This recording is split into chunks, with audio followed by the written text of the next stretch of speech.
So much of what Americans believe about this president is pure fiction, scripted by I don't know who, Hollywood writers I don't know. We don't really know who Jeremiah Wright was to him. This is more than spin or political gain, and it is important because we've heard all kinds of stuff. And unfortunately, the president's life, as you will see, is pure fiction. He contradicts himself on prompter. He'll say one thing about his family and his past and another thing about his family and his past, and they don't match. It's fiction. And we'll prove that to you tonight with certifiable fact. What most people don't know is the extent of the lies that we have been told. In retrospect, it seems as though everything that Barack Obama has said about his family has been carefully calculated and written and read off a teleprompter for political gain.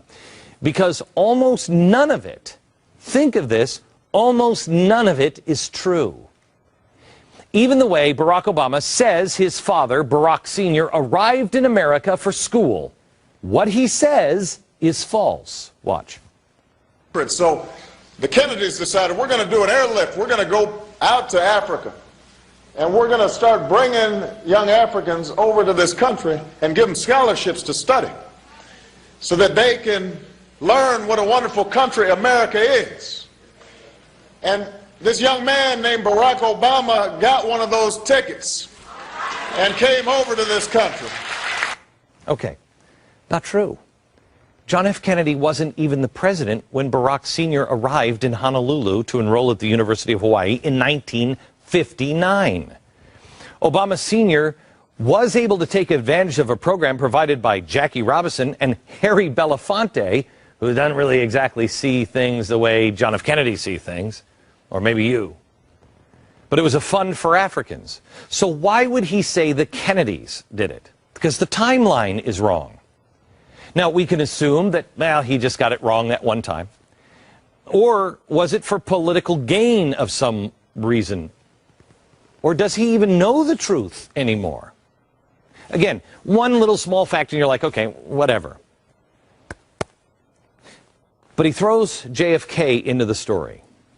Then there is the fable about his parents getting together as a result of the march on Selma, Alabama, in the same speech. Watch. There's some good craziness going on because they looked at each other and they decided, we know that in the world as it has been, it might not be possible for us to get together and have a child. But something's stirring across the country because of what happened in Selma, Alabama, because some folks are willing to march across a bridge. And so they got together and Barack Obama Jr. was born. That's a great story, but none of it is true. See, the problem with that one is that Barack Obama Jr. was born 4 years before the march on Selma took place. How's that work? Don't tell me I don't have a claim on Selma, Alabama. Well, don't tell me I'm not coming home when I come to Selma, Alabama. I'm here because somebody marched. No, you're not. You don't have a claim. You're not here because they marched. You were born before they marched. You were born in 1961, and the Selma March was 1965. So, Mr. President, where are you getting this story? You are not coming home when you come to Selma, Alabama. Now, during his coming out speech, if you will, I mean, not to be confused with last night's coming out speech, this is the one where he burst in the national spotlight at the DNC convention in 2004. We were told that he was a young moderate uniter, a fresh, post-racial, post-partisan politician. And boy, his speech really sounded like that. I remember it. It was great. This is how he began his speech. Tonight is a particular honor for me because, let's face it, my presence on this stage is pretty unlikely. My father was a foreign student, born and raised in a small village in Kenya. He grew up herding goats, went to school in a tin roof shack. His father, my grandfather, was a cook, a domestic servant to the British. Okay. Now, according to Barack Obama Sr.'s first wife, Kezia, that's not true. It's not true. According to his father's wife, not true. Barack Sr. married Kezia when he was 18 and she was 16. Her parents were upset and wanted her to come back home. So Senior's father, his grandfather, gave Kezia's family 14 cows as a dowry. Wait a minute, he had a tin roof and he was a servant with the British master. How many servants of the British masters have 14 cows in which to buy their son's wife? My father was a baker. We didn't have any cows or wouldn't have that kind of money to buy my wife. But Barack continued. My parents shared not only an improbable love, they shared an abiding faith in the possibilities of this nation. The love his parents shared is improbable. That much is absolutely true. Considering that Barack Sr. was still married to the aforementioned Kenyan woman named Kezia, who had 2 children with him. So it was improbable. So his dad comes over, while still married and 2 children over there, he comes over here. That's where he meets Barack's mother, Stanley Ann Dunham. Barack and Dunham never even shared the same residence. Not to mention the fact that 1 week after Barack was born, Barack's mom, Ann Dunham, took Barack away and left Hawaii to enroll at the University of Washington in Seattle, leaving Sr. behind. By the time she came back to Hawaii, Barack Sr. was already long gone, for good. First off to school in Boston, and then Harvard, and then he met somebody in Harvard. He married yet a 3rd woman named Ruth. And he took Ruth back to Kenya with him, where his first wife, whom he was still married to, waited. So he had 3 wives. So that, yes, I would agree that, he didn't really get into the details there, but yes, improbable love is probably a good word for it. But as far as his parents' abiding faith in the possibilities of this nation, this is where it really gets dicey. Anne lived much of her life in Indonesia and Pakistan and anywhere else but America. Barack Sr. got his free first-class education in Hawaii and then at Ivy League's Harvard and then hightailed it back to Kenya, never to return to America. Other than a month-long visit to Hawaii when Barack Obama was 10, that was it. He accepted the priceless American education and then used it to benefit himself and Kenya. But how did he use it? To promote American ideals that he loved? No, he used it to promote his brand of socialism and communism in his homeland's government. At his star-making speech in 2004, Barack Obama said this. They would give me an African name, Barack, or Blessed, believing that in a tolerant America, your name is no barrier to success. Okay, that's great. That's the kind of thing that we all said, wow, that is great. This is a storybook. Exactly. It's interesting because he went by the name Barry for most of his childhood, except for the exact opposite reason. Obama says his mother advised him not to switch from being called Barry to Barack for her fear that his African name would mean something very, very bad for him in America. So they didn't name him Barack because they had great love for America and respect, and they knew, no, when he tried to change it later when he was becoming a radical, she said, don't, you can't trust America. So which was it? Obama's highly acclaimed book, Dreams from My Father, details his struggles, such as that one, and other racial tensions, causing him confusion about his place in the world. It set the tone for the post-racial excitement his legions of followers felt. In the book, he told the heartbreaking story of visiting his mother one day at work at the U.S. Embassy when the family had moved with his stepfather to Indonesia. He had leafed through a copy of Life magazine, and he found a horrible, shocking photo, one that he would never forget, and an article about a black man who was so uncomfortable with the color of his skin that he bleached his skin in effort to become white. It was shocking. It was a rude awakening for little Barack at the time. Unfortunately, it's not true. When Life was contacted for the details of that story, Life said, We've looked it up. We've never run that story in this magazine. Obama's people said, well, then it was Ebony. And then it was, well, who knows what it was? That was Barack's reply to the anomaly. By the way, Ebony also was contacted. They never had run that story either. Who knows what it was? I do. It was fiction. Another unnerving racial story in Obama's brilliant and moving autobiography that showcased the racial division that he had overcome. Was the story of his white girlfriend in New York, whose name we now know to be Genevieve. After moving there to attend Columbia, one particular night, he took her out to see a black playwright in the city. Well, this is another very moving part of the book. Barack found the play extremely funny, but she came out confused. Here's his description of that fateful night. In the book, he says, after the play was over, my friends started talking about black people, why they were so angry all the time. I said it was a matter of remembering. Nobody asked the Jews why the Jews remember the Holocaust. I think I said. And she said, that's different. And I said, it wasn't. And she said, that anger was just a dead end. And we had a big fight right there in front of the theater. When we got back to the car, she started crying. She couldn't be black, she said. She would if she could, but she couldn't. She could only be herself, and that just wasn't enough. When the press recently, finally contacted this woman, she said, glad you called. Nothing like that ever happened. Nothing like that ever happened. With her, anyway. Oh, yeah, that's right, Barack Obama now admits. The girlfriend he was talking to was a compression. He was using a composite girl when describing his dates in New York. How do you have a compression conversation like that about race? Answer, you don't. It's script writing. This uniter, this post-racial icon of hope and change.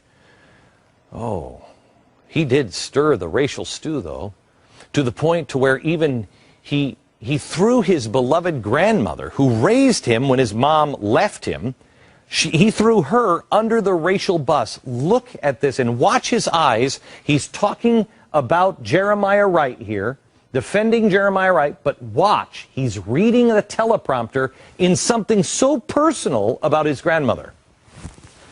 I can no more disown him than I can disown my white grandmother, a woman who helped raise me, a woman who sacrificed again and again for me, a woman who loves me as much as she loves anything in this world, but a woman who once confessed her fear of black men who passed her by on the street. No way. And who on more than one occasion has uttered racial or ethnic stereotypes that made me cringe. That's not true. Yeah, I don't know if that happened or not, but this is a storyline. Nobody says that about their grandmother and has to read it. If it's true, you look at the camera in the eye. You don't need to read that. A few days later, he explains this to a radio show. The point I was making was not that my grandmother harbors any racial animosity. She doesn't. Right. But she is a typical white person who, if she sees somebody on the street that she doesn't know, there's a reaction that's been bred into our experiences that don't go away and that sometimes come out in the wrong way. I have to tell you, man, as I'm watching this, I'm thinking to myself, this is a show that you need to preserve. You need to burn this onto a DVD and preserve this show. Somebody needs to remember all this stuff, because this will be history someday. Someday all of this truth will come out. No white politician could have ever survived a comment like that, typical kind of any person, with a certain reaction that had been bred into them. That's crazy talk. They'd have no career left, nor should they. And they certainly wouldn't have been elected president of the United States. But Barack Obama would do or say anything to become president. And his scriptwriters and his minions in the media helped him do it all away. He could look at the American people directly in the eye through a teleprompter and flat out lie over and over again, as he did in the debates with John McCain, as he did on one of the rare occasions when McCain brought up his seedy relationship with terrorist Bill Ayers. So, and you launched your political campaign in Mr. Ayers' living room. That's absolutely not true. And the facts are facts and records are records. That's not the... It's not true? Yes, it is. It's an amazing work of fiction that you just watched. It's not true. It's one that even the left-leaning factcheck.org verifies. While trying to cover and excuse Obama over silly details of the relationship with Ayers, and for that matter, even covering desperately for Ayers, they said referring to him as a terrorist is a stretch. Fact Check specifically mentions at least half a dozen Ayers meetings that Obama lied about or covered up, including board meetings, retreats, news conferences together. Oh, and yes, in fact, Ayers hosted a meet and greet coffee for Obama, who was running for state senate and who lived 3 blocks away from him. That's from the left. Yes, in Bill Ayers' living room. And he lied. Why? You know what's interesting is the part of Obama's script or novel or fairy tale life that have been let out is Bill Ayers' father. Bill Ayers' dad, Tom, gave Obama his first professional break. Bill Ayers' dad was a mentor to Barack, but they never met. I'm just now beginning to understand what Bill Clinton meant when he said, it's a fairy tale. And he's not talking about a black man becoming president. It's that this man's life is a fairy tale. It's a fable. It's made up stories. You might remember that Obama went back and forth incessantly about his Marxist spiritual advisor, Jeremiah Wright. I did not hear such incendiary language myself personally, either in conversations with him or when I was in the pew. Did I ever hear him make remarks that could be considered controversial while I sat in the church? Yes. Okay. All of that and so much more was before he even got to the White House. I'll show you the myths since taking office when we come back. I have been showing you Obama's life of fiction. I wish these things weren't true, because when you really start to unravel all this stuff, something sinister is here. We have somebody who's had their entire life fictionalized. And when he took the office of the presidency, the lies became more blatant, but more political. Lying from everything about supporting single-payer health care to doctors amputating feet and tonsils for more profit in a desperate attempt to pass health care. He promised to close Gitmo in a year, to saying that when it came to border security. Then they wanted a fence. Well, the fence is now basically complete. The fence is now basically complete. I mean, it's the typical politician lies, but then so far beyond. The fence is 5% complete, 5%, according to the Department of Homeland Security. Basically, that's complete, right? I mean, if you need $100 for dinner and you have a $5 bill in your pocket, I mean, any waiter will tell you, hey, you're good. I mean, basically, you've completely paid for dinner, right? No. In his effort to stoke the fires of class warfare, he is continually lying about the amount paid in taxes by the wealthiest Americans. He lied, never doing signing statements. Yes, he is. No lobbyists in the White House. Yes, like the first week. The Arizona immigration law. What? Pay as you go. No. Shovel-ready jobs. There are none. Jobs created or saved. No earmarks in the stimulus package, and on and on and on. So how can you possibly trust anything this man says? Anything that this man has said. Even when he speaks of America in positive terms, it rings hollow because of all of the falsehoods he has spoken, and it is a pattern of behavior.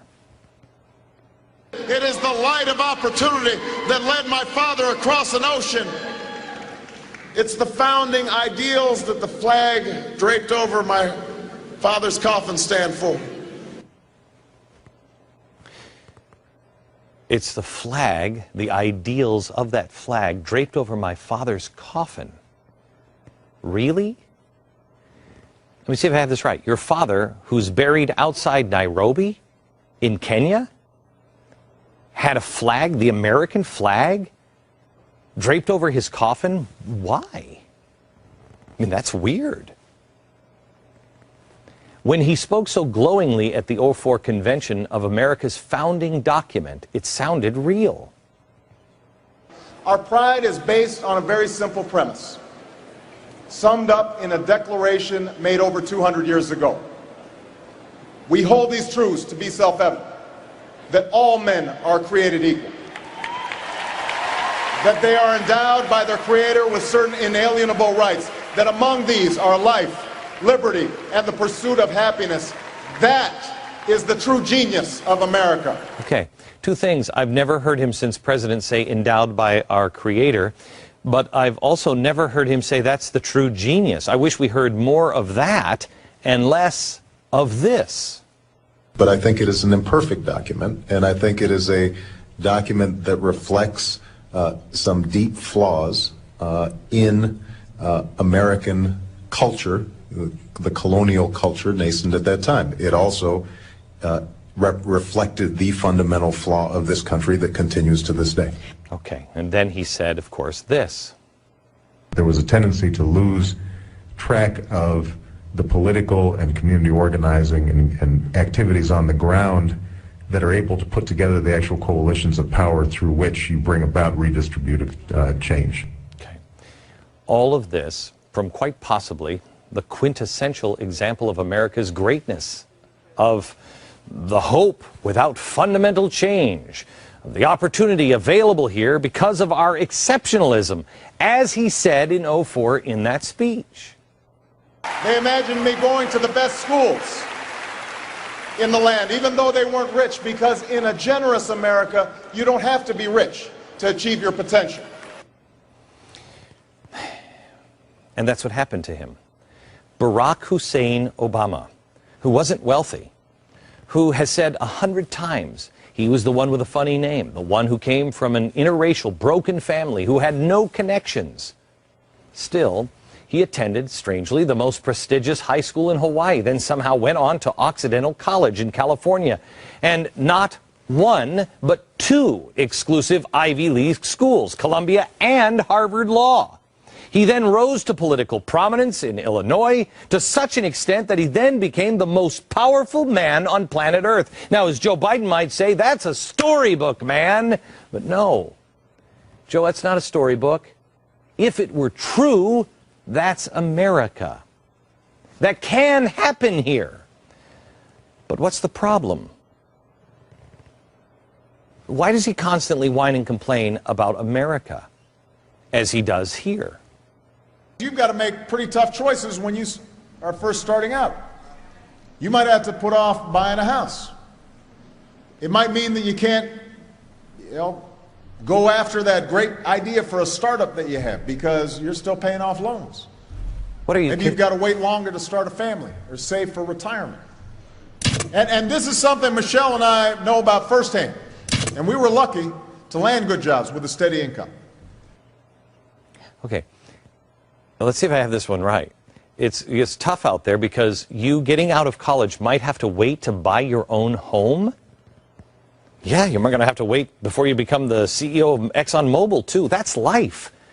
I don't know anybody who got out of college and bought their own home. Who gets a home right out of college? Who lands their ultimate dream job as soon as they graduate? And for that, he claims that's unlucky, and he was lucky. No. He was given amazing opportunities in this land because of the greatness of this country and his hard work, his effort, his talent. But this is Barack Obama's biggest and ugliest lie. And he tells it over and over again, and one we must never believe, that you can't do it like he did. You can't make it without his programs, without his government intrusion. You can't do it until he fundamentally transforms the United States of America. We are 5 days away from fundamentally transforming the United States of America. How true that is. One of the few things Obama has said that it was absolutely true. I contend what you think you know about this president and this president's life is nothing but fiction. When we come back, I want to talk to you about this man. I mean, if this man was going to marry your daughter, you and your wife, your spouse, would sit down and ask some strong questions. This man is in charge of my daughter and my son's futures. And so some questions that you and I need to discuss when we come back. This is a hand-carved exact replica of the Resolute desk that sits in the Oval Office. The man who sits behind this desk is the most powerful man on the planet. He shapes the lives of millions, not just here in America, but all over the globe. The man who sits behind here is our representative. He's the guy that speaks for all of us. He's the guy, when he goes overseas, we say, he's our representative. That's an important task.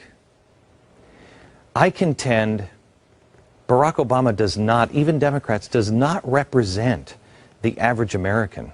I bet he doesn't represent 80 or 90%. He's not like us, and it has nothing to do with color. Nothing. Here he is, the man who is leading the free world. He's leading the greatest nation on earth. He is and will be bashing Mitt Romney relentlessly for everything he believes now and in the past. And yet we don't really know what he believes. Remember, he is our representative. I want to talk to you here a little bit about what we really know. And does he represent you? Does he represent anyone you know? I mean, look, I expect that we're going to disagree with people from time to time. We're going to disagree on policies, and we're going to have, as George Washington said, battles on the battlefield of ideas. We're going to duke it out. But there's something wrong. And it's time that we sit with our friends and have a reasonable conversation and ask them a few questions. I want you to ask your friends this. Are you, or can you name a friend or a relative that's like this man? Can you name anyone with, let's say, 3, 4, 5 of what I'm going to show you, 5 of them or 3 of them that you go, yeah, I know that guy. See how many you can do. Ronald Reagan said if we can get 7 out of 10, we're good. We don't have to agree on everything. How many out of this list of about 20 questions? First, are you or do you know anyone with the kind of liberation theology, Christian understanding of Jesus Christ, of Jeremiah Wright? Do you know anybody that would have gone to that church? Do you know anybody who believes, who's a Christian, who believes in collective salvation? And recognizing that my fate remained tied up with their fates, that my individual salvation is not going to come about without a collective salvation for the country. This is not a Christian view. Do you know anybody who believes that they cannot go to heaven unless everybody is saved in the country?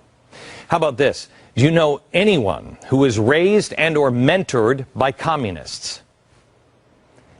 And then don't deny that communist past. Do you have friends or acquaintances with Marxist, communist, or domestic terror ties? I don't think the guy had a chance of being anything but a communist. You kind of feel bad for him when you look at the family tree or the communist tree here. Here's his dad. Barack Obama's dad, you remember him from Dreams from My Father. In other words, the dreams that I got from my father. Well, who was he? If he's got dreams that Barack Obama is downloading, what were his dreams? There's a new report out now from the London Daily Mail. It's part of a 1959 study. The State Department was worried at the time that Kenyans studying in the United States, including Barack Obama's dad, had a reputation for being anti-American and anti-white. Wow. You would think, I mean, if George Romney was anti-Kenyan, you think we'd hear about that, don't you? The report added, the arrival here of these students, many of them in different academic caliber and ill-prepared for the venture, is likely to give rise to difficult problems. And they were more than right, more than they could possibly ever know. So his dad hates America and is anti-white. When his dad dies, Barack was young. But what about the other caretakers in his life? Where did he go? Well, Grandma and Grandpa, they look great and everything, and I'm sure they're very nice people, but they took Barack Obama to the Little Red Schoolhouse. It's red because it's a communist schoolhouse. That's why it was called the Little Red Schoolhouse. Mom was a communist and a radical.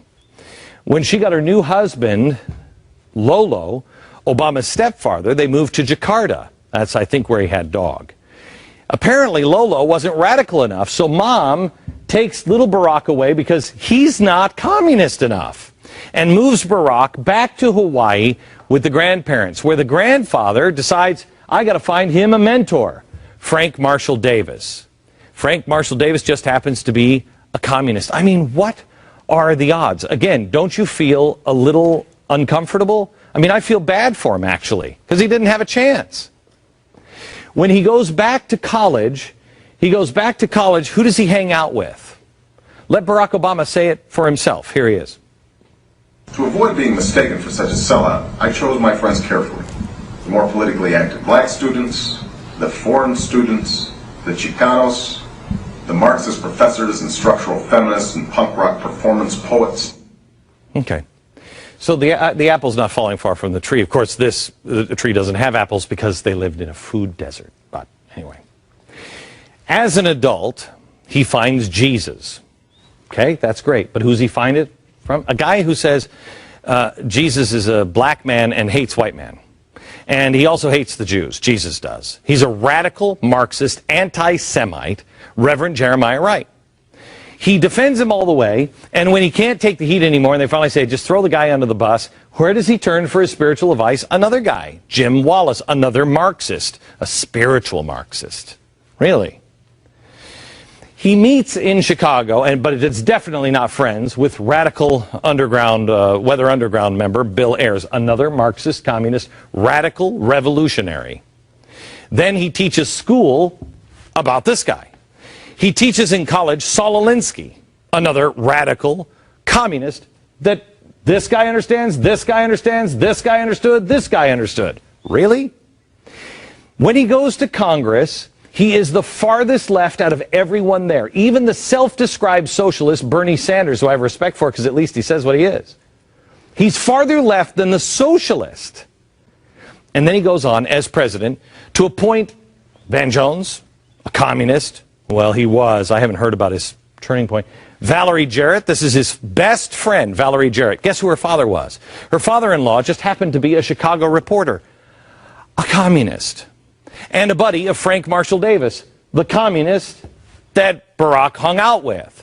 This is the tie on how these two got together. By the way, we have a new book coming out called The Communist. It's not written by me. It's written by Paul Kengor. He's the author of Ronald Reagan, and he tells the story of Barack Obama's real mentor. It's critical that you understand who mentored him. Look for it this July. But I warn you, Obama is living in one big communist tree. I mean, he's like a communist Keebler elf, you know, that gives the cookies away for fairness and justice. How many communists do you know? Do you have friends that believe that terrorism doesn't really exist, and that by definition, jihad is a holy struggle? Our enemy is not terrorism, because terrorism is but a tactic. Our enemy is not terror, because terror is a state of mind, and as Americans, we refuse to live in fear. Nor do we describe our enemy as jihadists or Islamists, because jihad is a holy struggle, a legitimate tenet of Islam, meaning to purify oneself or one's community. How many people do you know believe that? This man surrounds himself with people like this. How about somebody who believes, really truly believes, that the Muslim Brotherhood is largely secular and a good force? The term Muslim Brotherhood is an umbrella term for a variety of movements. In the case of Egypt, a very heterogeneous group, largely secular, which has eschewed violence and has decried Al-Qaeda as a perversion of Islam. Do you know anybody that thinks that NASA's foremost goal should be Muslim outreach to help them feel good? When I became the NASA administrator, or before I became the NASA administrator, he charged me with 3 things. One was he wanted me to help re-inspire children to want to get into science and math. He wanted me to expand our international relationships. And third, and perhaps foremost, he wanted me to find a way to reach out to the Muslim world and engage much more with dominantly Muslim nations to help them feel good about their historic contribution to science and engineering. Do you know anybody that believes now that Occupy Wall Street features the best people in our country? Would love to hear some of these Republicans who are attacking these struggling people and young people and calling them divisive say something about this kind of despicable attack on the best people in our country right now. The most selfless are down there on Wall Street. Is it even conceivable that you know or associate with somebody like this, or somebody who thinks that killing Osama bin Laden was an actual tough decision to make? Intelligence reports locating Osama bin Laden were promising, but inconclusive, and there was internal debate as to what the president should do. The entire national security apparatus was in that room, and the president turns to every principal in the room. What do you recommend I do? And they say, it's a close call, Mr. President. As he walked out the room, it dawned on me, he's all alone. This is his decision. He took the harder and the more honorable path. The heart.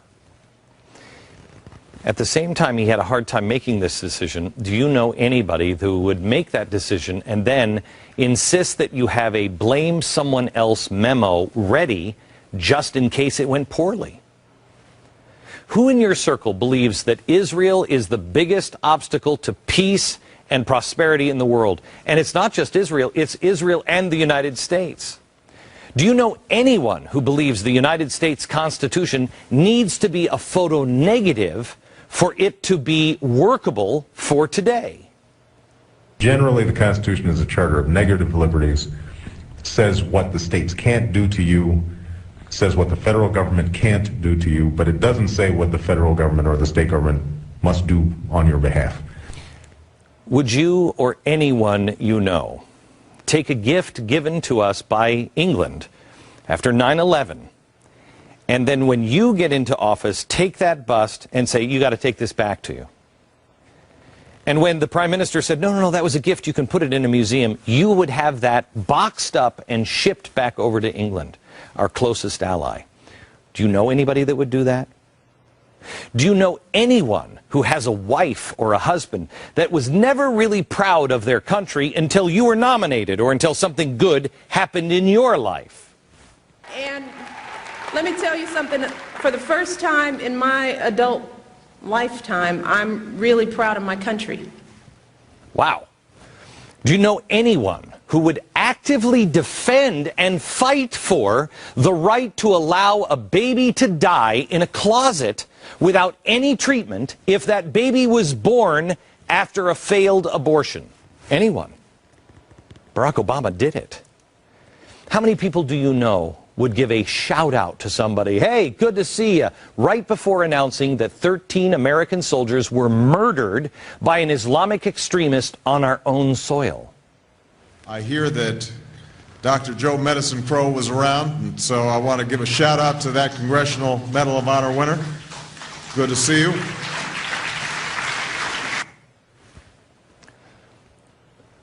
Do you know anybody who is a really big Israeli supporter? Somebody who says they are our best friend and we've got to be there every step of the way, who then has the prime minister of that country fly over halfway across the world, has dinner scheduled, you meet with the prime minister, and then you're like, you know what, I can't make dinner tonight. And then you go and have dinner with your friends while you make the prime minister wait, and then humiliates him. And then this great supporter of Israel would go and visit all of the Muslim countries all around Israel, but can't find any time in his schedule to go to Israel.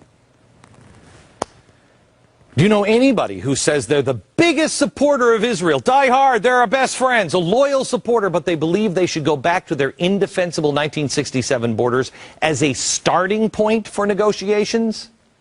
The United States believes that negotiations should result in two states with permanent Palestinian borders with Israel, Jordan, and Egypt, and permanent Israeli borders with Palestine. We believe the borders of Israel and Palestine should be based on the 1967 lines. My guess is you don't know anybody like this. You don't know anybody who shares these beliefs, let alone 3 of these beliefs, or 5. Yet all of these are firmly held by Barack Obama and all those that he puts around. And we're just scratching the surface. He's in charge of our future. Is he a good representation of what you believe?